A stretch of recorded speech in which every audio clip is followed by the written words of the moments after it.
Miss হবে না আপনার পছন্দের টিভি শো। দেখুন জি5 অ্যাপে একদম ফ্রি।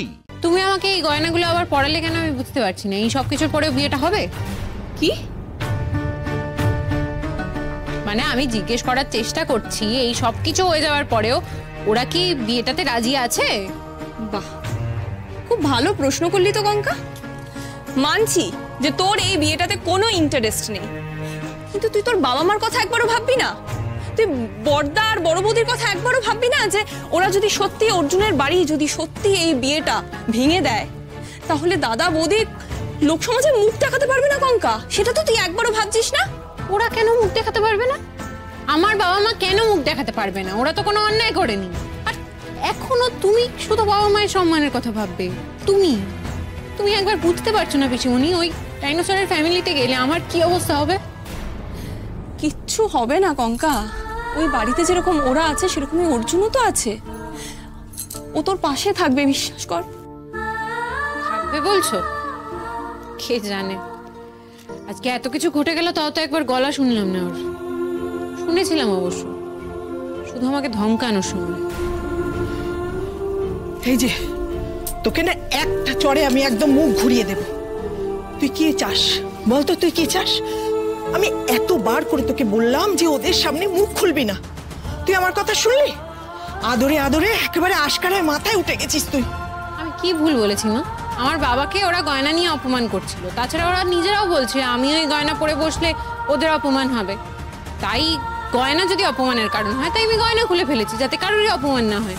না रहेगा बास না বাজেগি বাঁশুরি, গয়নাই থাকবে না, সিম্পল। ঠাকুরজি ওকে মুখ বন্ধ করতে বলো। আমার কিন্তু মাথার ঠিক নেই, ও কিন্তু এই বয়সে আমার হাতে মার খেয়ে যাবে। আচ্ছা আচ্ছা ঠিক আছে, তুমি চুপ করো। দেখেছো কি বড় বড় কথা শিখেছে? আমি তোমার দাদাকে কিন্তু চিরকাল বলছিলাম যে ওর গ্র্যাজুয়েশন কমপ্লিট হলে ওকে বিয়ে দিয়ে দাও। কে কার কথা শুনে বিয়ের ধারে কাছে গেল না? কি না তিনি ছুটলেন মেয়েকে দিগ্গজ বানাবেন, মাস্টার্স করালেন, তারপরে কি ভালো কলেজে পড়ালেন। কি লাভ হলো? হ্যাঁ, মেয়ে কি শিখলো? অসভ্যতা শিখলো আর সবার মুখে মুখে কথা বলতে শিখলো। মানে কি বলতে চাইছো আমি বুঝতে পারছি না। শুধুমাত্র মাস্টার্স করার কারণে আজকে আমি প্রতিবাদ করেছি।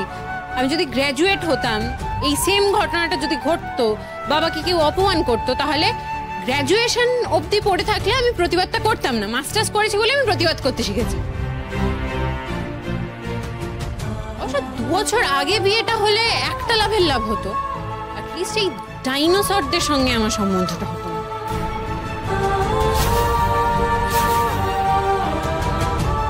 কি হচ্ছে গঙ্গা এসব?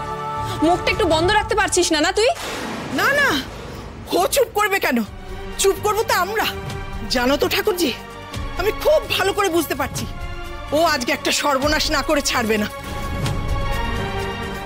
আরে কঙ্কা, তুই বলতো তুই কি চাইছিস? মানে কি চাইবো আমি? তুই ভালো করেই বুঝতে পারছিস কঙ্কা আমি কি বলছি। তুই কি চাস? তোকে বলতেই হবে তোর পেটে পেটে কি আছে। তুই কি চাস যে ওরা বিয়েটা ভেঙে দিয়ে চলে যায় আর তুই সারা জীবন আইবুড়ো হয়ে আমার গলায় ঝুলে বসে থাকবি?